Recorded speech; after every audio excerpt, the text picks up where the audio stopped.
Welcome to another class. अच्छा, इस class में हम फ्रेम्स वगैरह का यूज़ करना सीखेंगे, स्पेशली लेटर फ्रेम्स। तो उनको आप कैसे यूज़ कर सकते हैं।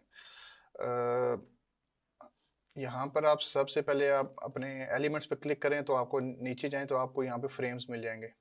इन पे क्लिक करें तो आप उन्हें स्क्रॉल डाउन करना जब तक आपको ना लेटर्स वाले फ्रेम ना मिल जाए, ये ABCDEFG वाले। तो समझ लें मैं यहाँ पे लिखना चाह रहा हूँ कैट, तो नॉर्मल कैट हम इस तरह लिखेंगे। समझ लें हम इस कैट को ना अभी बनाएंगे, ये मैंने कैट लिख लिया। तो अब मैं ये फ्रेम यूज करके ना कैट कैट को लिखूंगा। तो मैंने सबसे पहले सी पे क्लिक किया, इसको मैंने थोड़ा सा रीसाइज कर लिया। उसके बाद ए, और ए को भी मैंने थोड़ा रीसाइज कर लिया। उसके बाद हमारे पास आ गया टी, तो टी को भी मैंने रीसाइज कर लिया। तो ये मेरे पास 3 लेटर आ गए CAT। मैं बैकग्राउंड थोड़ा सा डार्क कर देता हूँ ताकि आपको नजर आए, बैकग्राउंड डार्क, और टेक्स्ट को वाइट कर देता हूँ। तो CAT, अब मैं चाह रहा हूँ कि सी के अंदर भी कैट्स की इमेज हो, ए के अंदर भी कैट्स की इमेज हो, और टी के अंदर भी कैट्स की इमेजेस हो। तो एलिमेंट्स पे आए हम वापस, हमने यहाँ पे सर्च किया कैट, और यहाँ से हम फोटोज पे चले गए।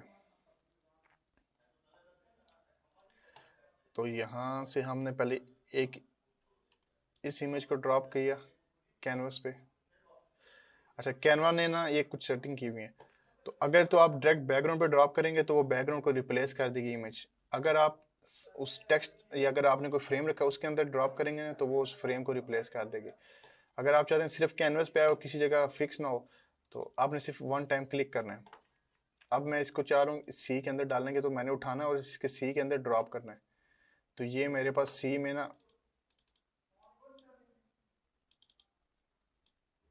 अगर आप इसको डबल या ट्रिपल क्लिक करेंगे तो आप इसको रीसाइज कर सकते हैं। इसके बाद ए के अंदर भी मैंने कोई इमेज डालनी, तो मैं ये इस इमेज को ना ड्रॉप सीधा ए के अंदर कर रहा हूँ। और फिर हमारे पास आ गई टी, तो टी के अंदर भी मैं इस इमेज को सीधा ड्रॉप कर रहा हूँ। आपने अगर इस इमेज को थोड़ा सा सेट करना है ना तो आप इस पर डबल क्लिक करेंगे तो आप ये ना इस इमेज को आप लेफ्ट राइट पे सेट कर सकते हैं। तो ये अभी हम अगर बैकग्राउंड का कलर वापस वाइट कर लें तो फिर आपको नजर आएगा ये CAT। अब आप इस पे इफेक्ट्स में जाके या एडिट करके आप इस पे शेडोज भी डाल सकते हैं या आप फिल्टर भी डाल सकते हैं, डिफरेंट आपके सामने है यहाँ पे लेफ्ट पे। तो ये एक सिंपल था कि फ्रेम कैसे यूज करना है। अब हम इस फ्रेम से वैसे ना एक डोनट का बनाने की कोशिश करते हैं। तो पहले लिख लेते हैं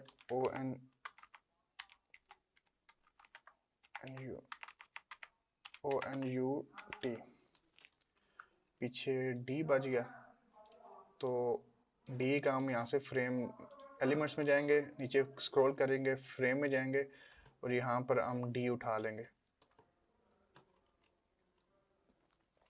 D, इसको हमने रीसाइज कर लिया और यहाँ पे हमने पेस्ट कर दिया।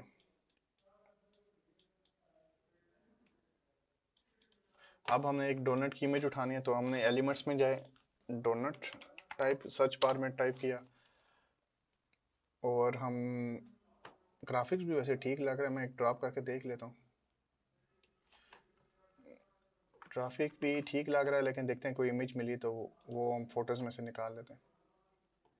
ये वाली इमेज देखते हैं। हाँ, अब ये थोड़ा ठीक लग रहा है, तो आप इन दोनों को गठा सेलेक्ट करके रीसाइज कर लेते हैं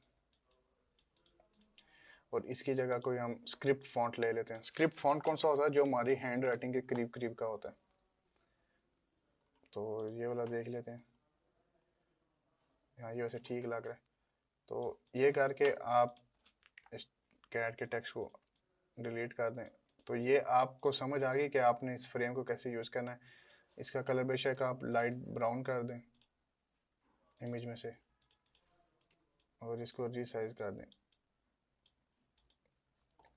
ये आपको मैंने एक समझाने के लिए बना दिया कि कैट वाले में कैसे हमने इमेजेस प्लेस किए। फिर हमारे पास अभी डोनट है, तो इस डोनट में हमने कैसे इमेजेस प्लेस की।